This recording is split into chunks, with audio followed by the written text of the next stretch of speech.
Bonjour et bienvenue sur Terpnos, le format qui vulgarise les termes techniques. Aujourd'hui, abordons un mot qui cristallise les angoisses. Le traumatisme.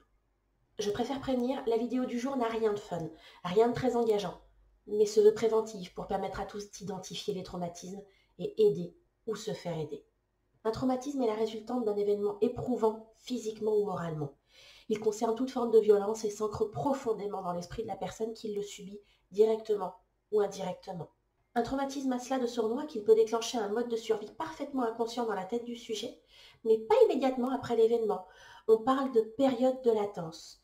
Cette période ne verra aucun symptôme remonter, aucun indice que se trament déjà en arrière-plan les bribes de ce qu'on appellera un ESPT, un état de stress post-traumatique. Une fois la période de latence passée, va apparaître le syndrome de répétition, le syndrome de répétition, le syndrome de répétition.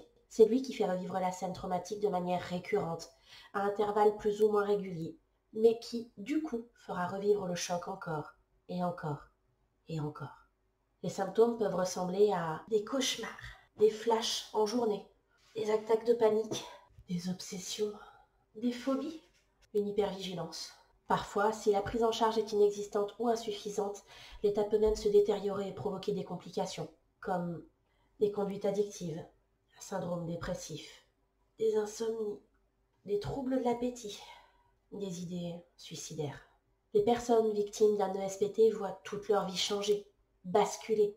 Sur le plan professionnel, ils n'arrivent plus à être productifs, se fatiguent très vite, sont très sensibles à la critique et au changement d'humeur de leurs collègues.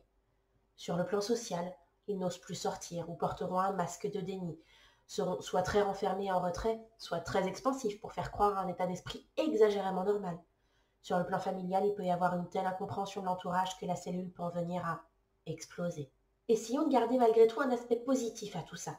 Il existe des prises en charge très efficaces et qui permettent de ne pas rester seul face à un ESPT.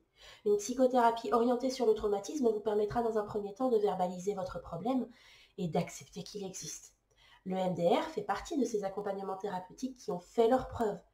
Un accompagnement médicamenteux peut potentiellement être nécessaire et ensuite de soins, vous pouvez penser à des techniques plus douces comme la sophrologie, l'EFT ou le Reiki par exemple. Si vous pensez être dans cette situation, ne restez pas seul, parlez à votre entourage ou adressez-vous à des professionnels formés pour vous prendre en charge. Je vous mettrai en descriptif quelques numéros que vous pourrez joindre si jamais vous en ressentez le besoin. Terpnos est maintenant terminé. J'espère qu'il vous a donné la possibilité d'apaiser les peurs de votre famille et de vos amis, ou peut-être les vôtres.